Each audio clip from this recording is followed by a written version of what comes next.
Welcome to Celtic Tomes, bringing you readings from bygone books.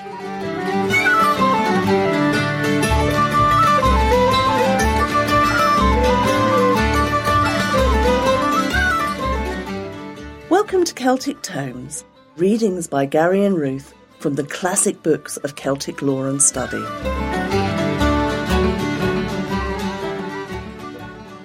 Book 3, Chapter 7 of British Goblins, Welsh Folklore, Fairy Mythology, Legends and Traditions by Wirt Sikes.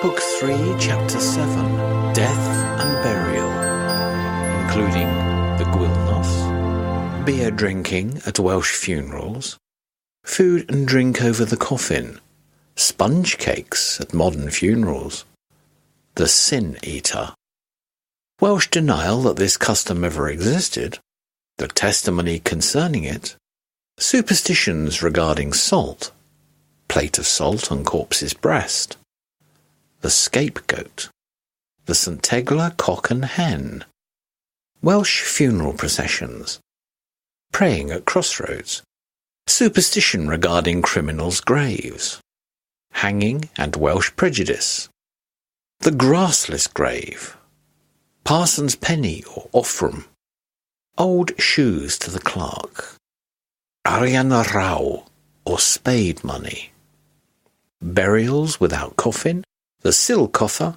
and planting and strewing graves with flowers. Section 1.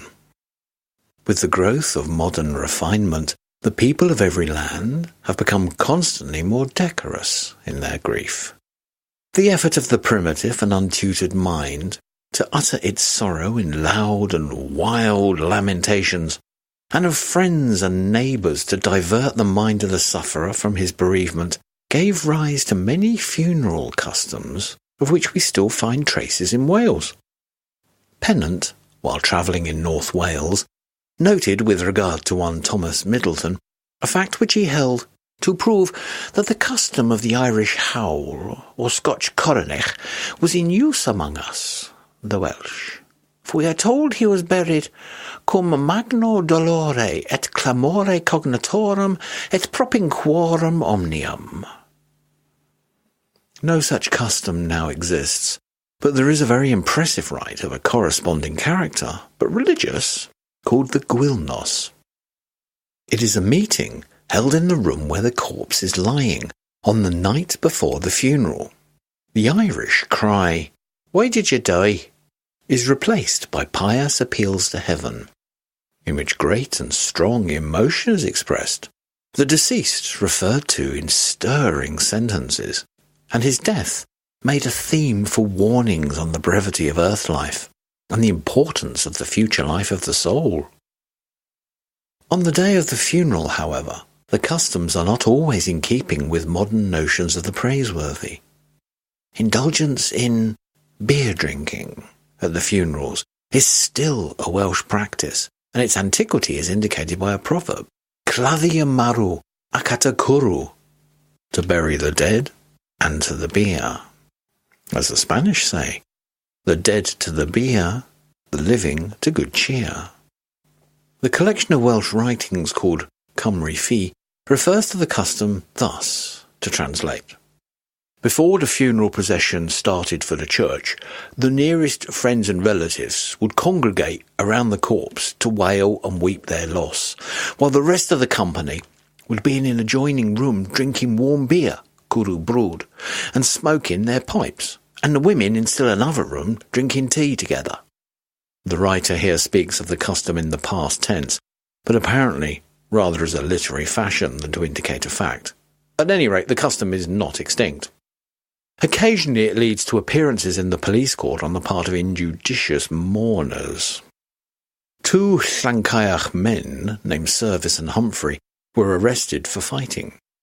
They had been to a funeral and had done the customary honours by the remains of the departed brother or sister who had suffered, died, and was chested, and then, after drowning their grief in the cwrw, finished up in the police court, with a finale involving the payment of 5 shillings and costs, and 8 shillings 8 pence damages, or in default 21 days hard labour.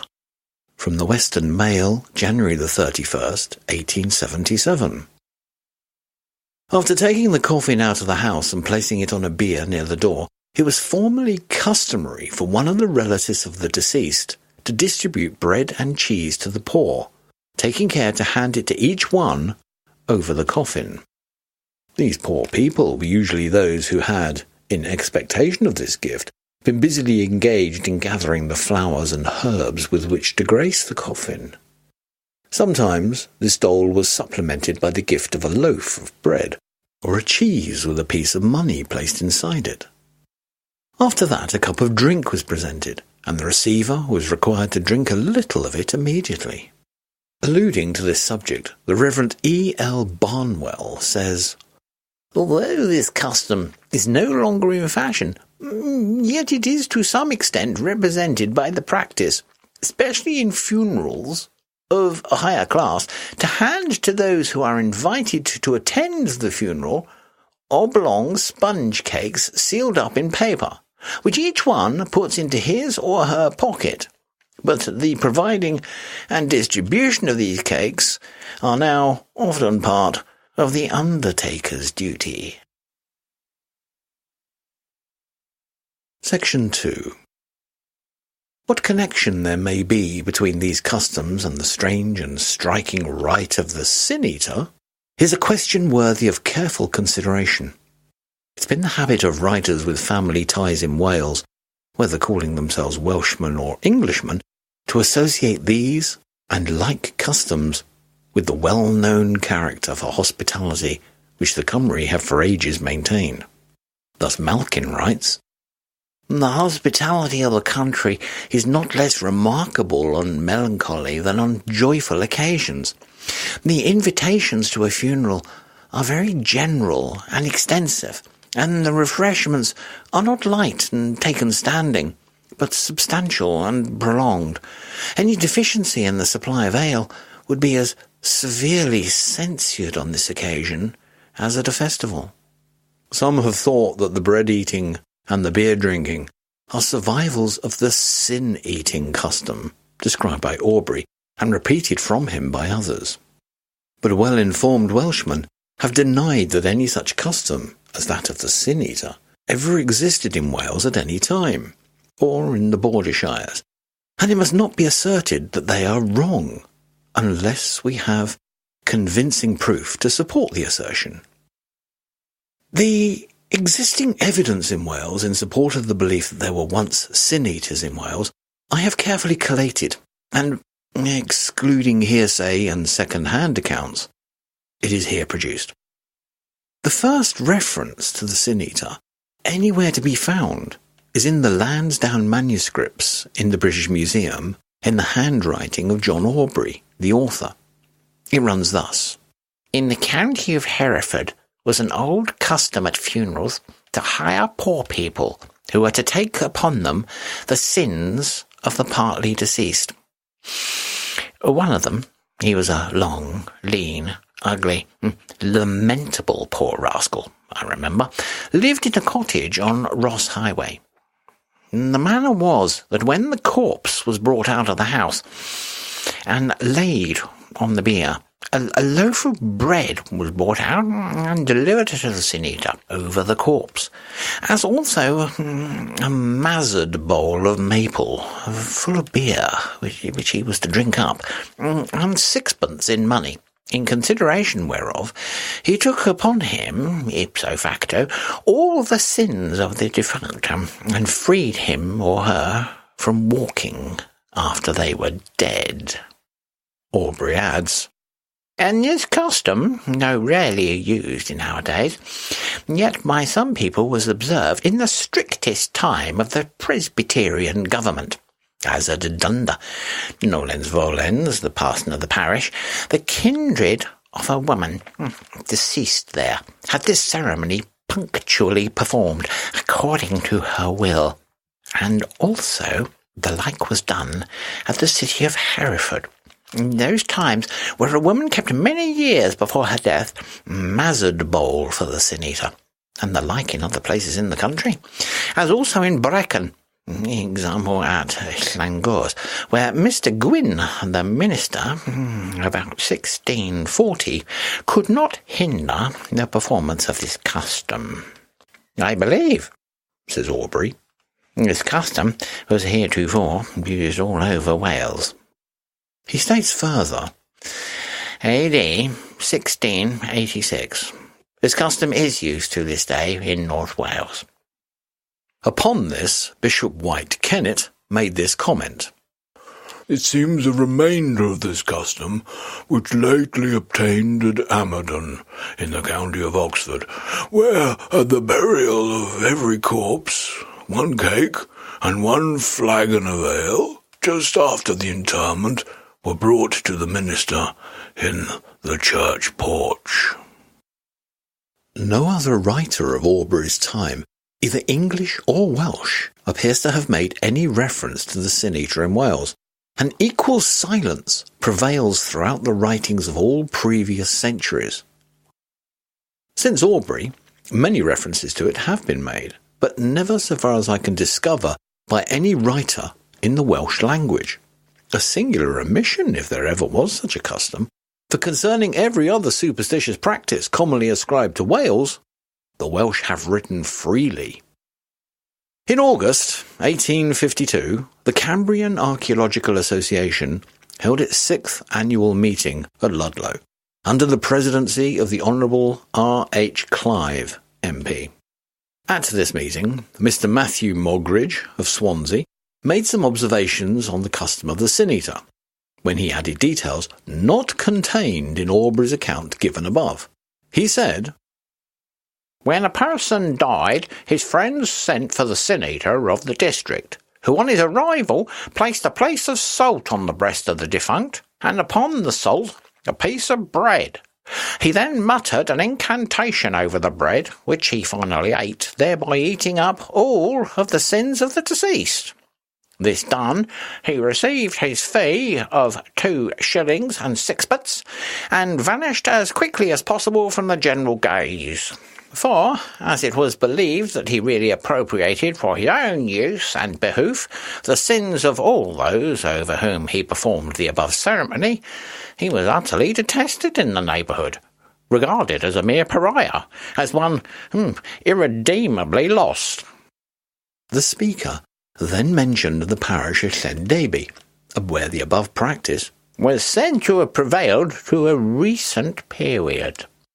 He spoke of the survival of the plate and salt custom near Swansea, and indeed generally within 20 years, i.e. since 1830, and added, In a parish near Chepstow, it was usual to make the figure of a cross on the salt, and cutting an apple or an orange into quarters, to put 1 piece at each termination of the lines. Mr. Allen of Pembrokeshire testified that the plate and the salt were known in that county, where also a lighted candle was stuck in the salt. The popular notion was that it kept away the evil spirit. Mr. E. A. Freeman, the historian, asked if Sin Eater was the term used in the district where the customs prevailed, and Mr. Moggridge said that it was. Such is the testimony. I venture no opinion upon it, further than may be conveyed in the remark that I cannot find any direct corroboration of it as regards the Sin Eater, and I have searched diligently for it.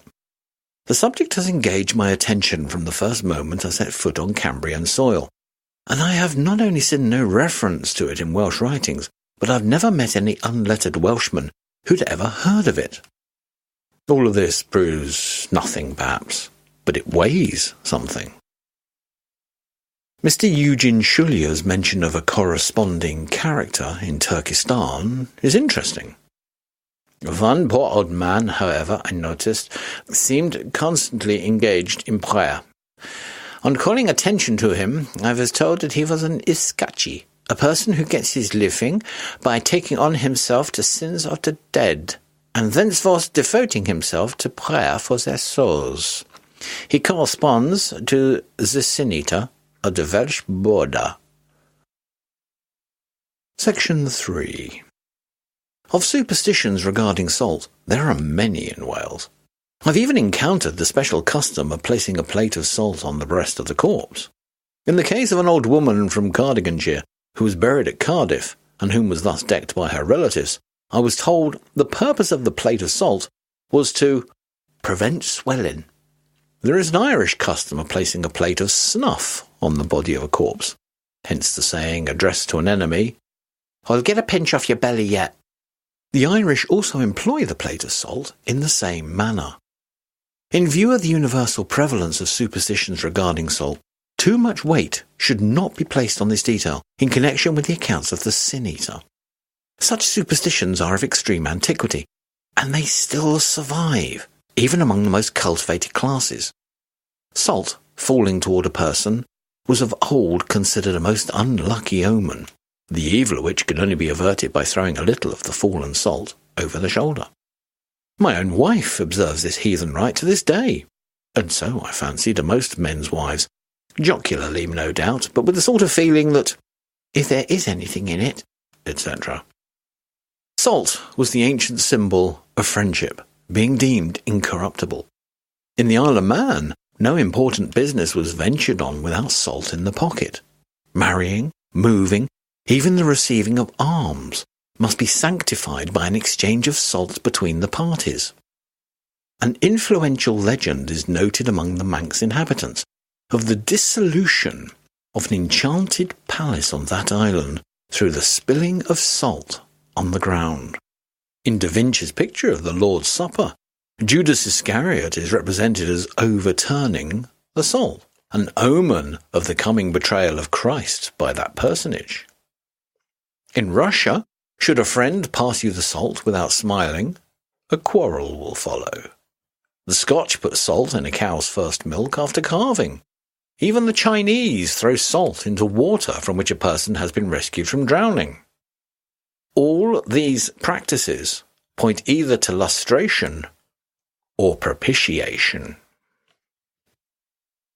Section 4. It has been suggested that the custom of the Sin Eater is an imitation of the biblical scapegoat. And Aaron shall lay both his hands upon the head of the live goat, and confess over him all the iniquities of the children of Israel, and all their transgressions in all their sins, putting them upon the head of the goat, and shall send him away by the hand of a fit man into the wilderness. And the goat shall bear upon him all the iniquities unto a land not inhabited, and he shall let go the goat in the wilderness. Leviticus 16, verses 21 and 22. This brings up the subject of charms and magic, and is illustrated in Wales, if not by the Sin Eater, but by the cock and hen of St Tegla's well. This well is about halfway between Wrexham and Ruthin, in the parish of Tegla, and has been considered efficacious in curing epilepsy. One of the common names of that complaint in Welsh is Clwyf y Tegla, Tegla's disease. Relief is obtained by bathing in the well and performing a superstitious ceremony in this manner. The patient repairs to the well after sunset and washes himself in it, and then having made an offering by throwing into the water 4pence, he walks around it 3 times and thrice recites the Lord's Prayer. If of the male sex, he offers a cock. If a woman, a hen. The bird is carried in a basket, first round the well, then round the church, and the rite of repeating the paternoster again performed. After all this, he enters the church, creeps under the altar, and making the Bible his pillow, and the communion cloth his coverlet, remains there until the break of day. In the morning, having made a further offering of 6pence, he leaves the cock, or hen as the case may be, and departs. Should the bird die, it is supposed that the disease has been transferred to it, and the man or woman consequently cured. The custom is associated with the ancient Druids, as well as with the Jews, and its resemblance to the scapegoat is suggestive. Section 5. The funeral procession, in rural districts where hearses are unknown, wends its way graveward on foot, with the corpse borne by the nearest relatives of the deceased, a custom probably introduced in Wales during the residence here by the Romans. The coffin of Metellus, the conqueror of Macedon, was borne by his 4 sons. The coffins of the Roman citizens, held in high esteem by the Republic, were borne by justices and senators, while those of the enemies of the people were borne by slaves and hired servants. As the Welsh procession winds its way along the green lanes, psalms and hymns are sung continually, except on coming to Crossroads. Here the bier is set down, and all kneel and repeat the Lord's Prayer. The origin of this custom, as given by the Welsh, is to be found in the former practice of burying criminals at Crossroads. It was believed that the spirits of these criminals did not go far away from the place where their bodies lay, and the repeating of the Lord's Prayer was supposed to destroy and do away with any evil influence these spirits might have had on the soul of the dear departed. The Welsh retain much of this superstitious feeling regarding the graves of criminals and suicides. There is indeed a strong prejudice against hanging, on account of the troublesome spirits thus let loose. The well-known leniency of a Cardigan jury may be connected with this prejudice, though it's usually associated with a patriotic feeling. "What? Would you have her hang her own countryman?" is the famous response of a Cardigan juror who was asked why he and his brethren acquitted a murderer. The tale may be only a legend, and the fact it illustrates is patent.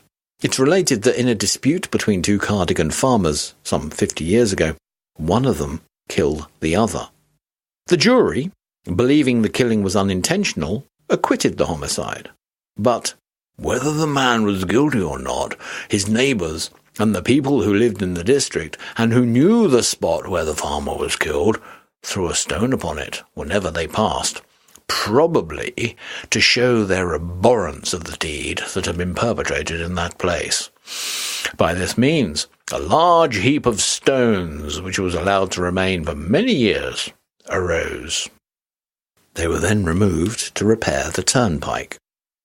This custom is apparently Jewish. Hangings are almost unknown in Wales, whether from the extreme morality of the people or the prejudice above noted. Section 6.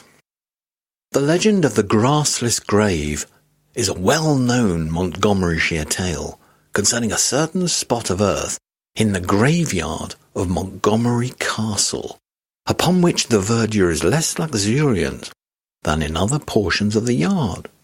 One dark November night, many years ago, a man named John Newton, who had been at Welshpool Fair, set out for home. Soon after, he was brought back to Welshpool in the custody of 2 men, who charged him with highway robbery, a crime then punishable with death.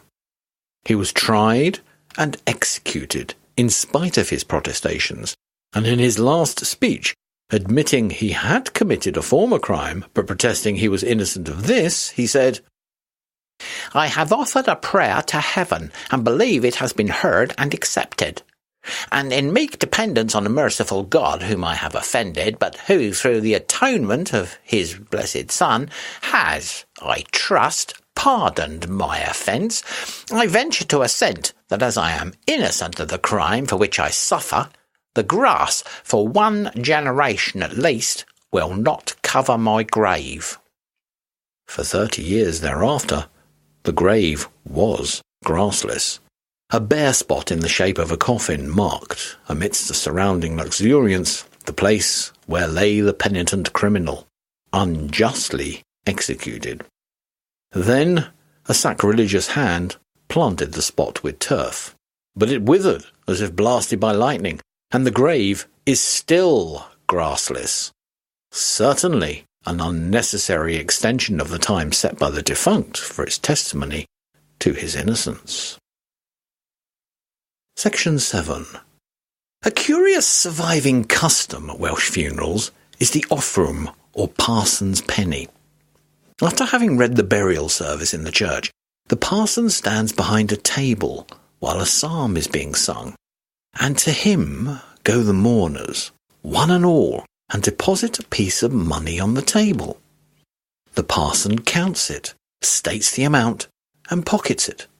If the mourner, depositing his Offrwm, be wealthy, he will give perhaps a guinea.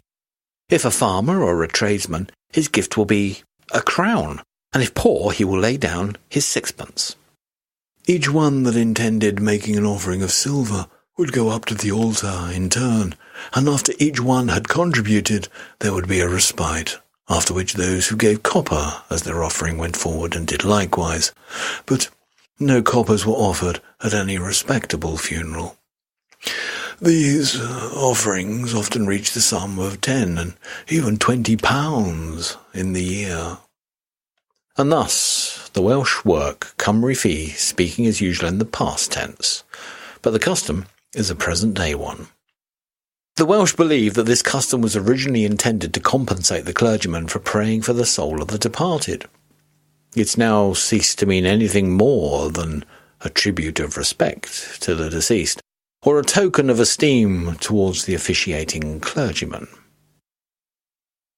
In the parish of Devanog, Breconshire, there was a custom, up to 1843, where it seems to have ceased through the angry action of a lawless widower, of giving to the parish clerk the best pair of shoes and stockings left behind by the defunct. A still more curious form of the Offrwm, which also survives in many rural neighbourhoods, is called the Arian Rhaw, or spade money.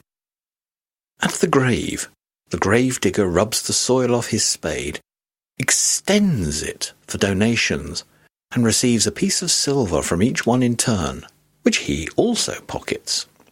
In Merionethshire, the money is received at the grave in a bowl instead of on the spade, and the gift is simply called the Offrwm.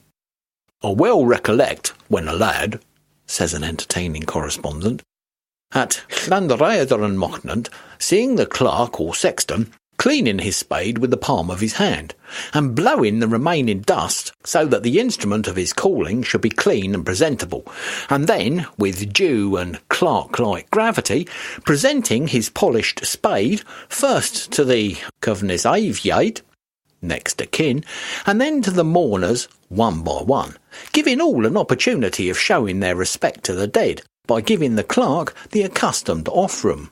At times the old clerk, hen Glochid, when collecting the Offrwm, rather than go around the graves to the people, to the no small annoyance of the friends, would reach his spade over the grave.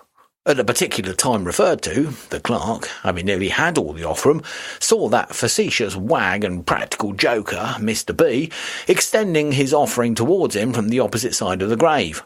The clerk, as was his wont, extended the spade over the grave towards the offered gift. The opportunity for fun was not to be lost, and whilst placing his Offrwm on the spade, Mr. B pressed on one corner, and the spade turned in the hands of the unwitting clerk, emptying the whole offering into the grave, to the no small surprise of the clerk, who never forgot the lesson, and the great amusement of the standers-by. It is noted in this connection that the sexton's spade was a terror to the superstitious, for if the gravedigger would but shake his spade at anyone, it was a matter of but a short time ere the sexton would be called upon to dig the grave of that person who had come under the evil influence of the spade. "Has the sexton shook his spade at you?" was a question often put to a person in bad health. Section 8. Until a recent date, burials without a coffin were common in some parts of Wales. Old people in Montgomeryshire, not many years ago, could remember such burials in what was called the Cadach Daipen, or cloth with two heads. Old Richard Griffith of Trefeglwys, who died many years ago, recollected a burial in this fashion there, when the cloth gave way and was rent, whereupon the clergyman prohibited any further burials in that churchyard without a coffin. That was the last burial of the kind which took place in Montgomeryshire. In the Middle Ages, there was a Welsh custom of burying the dead in the garment of a monk as a protection against evil spirits. This was popular amongst the wealthy and was a good source of priestly revenue.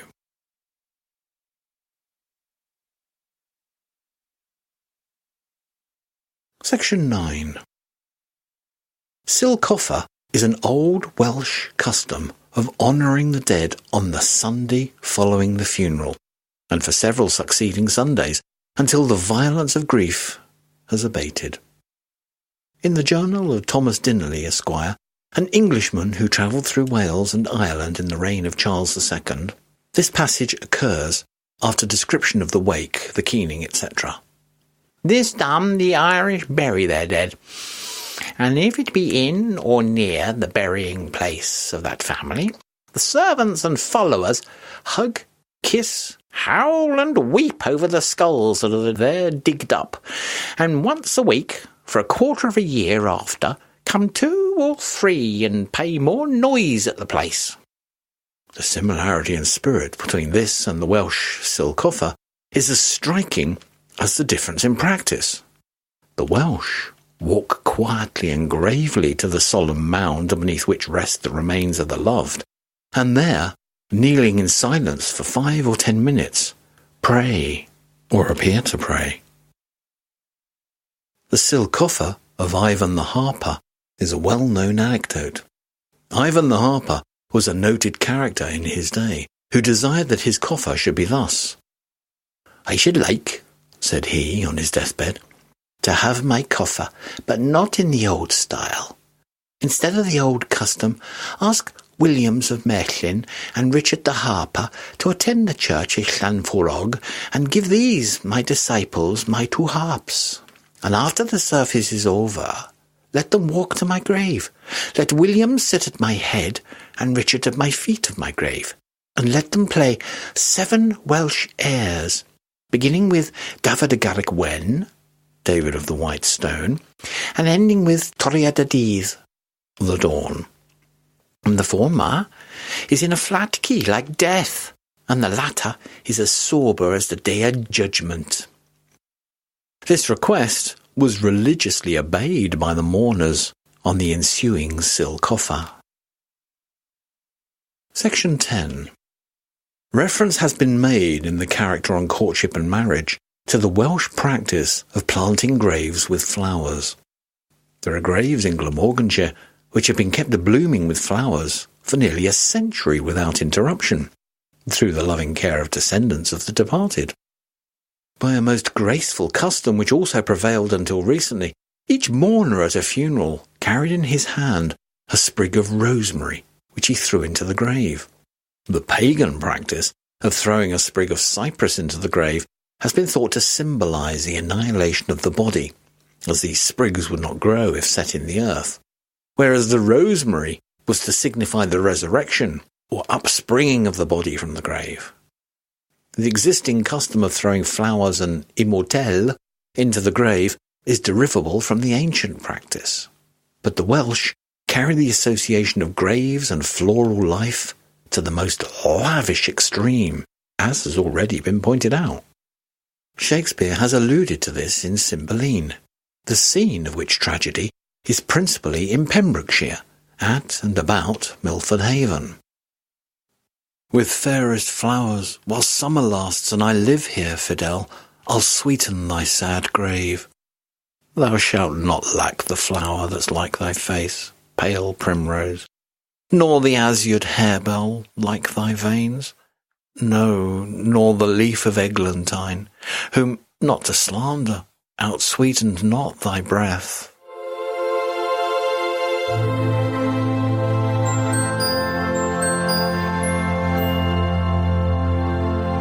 That was Book 3, Chapter 7 of British Goblins, Welsh Folklore, Fairy Mythology, Legends and Traditions by Wirt Sikes. A link to the full text can be found in the show notes at celtictomes.libsyn.com. That's LIBSYN.com. You can also find all of the names, place names, and other non-English words written down for you in the show notes in the order in which they appear in this reading. If you'd like to comment on this chapter, pop over to our show notes and join in or start a conversation. If you've enjoyed this podcast, why not try our sister podcast, the Celtic Myth Pod Show, which brings the stories of ancient Celts to life with narrative and drama. as well as bringing you modern Celtic music, stories and information. Find the Celtic Myth Pod Show in all the places where the best podcasts hang out, or on our website at celticmythpodshow.com. You've been listening to Celtic Tomes, read by Gary and Ruth. Our theme music is Gander in the Pretty Hole by Slauncher, and a link to their music can be found in the show notes at celtictomes.libsyn.com. This podcast has been produced by the Celtic Myth Show.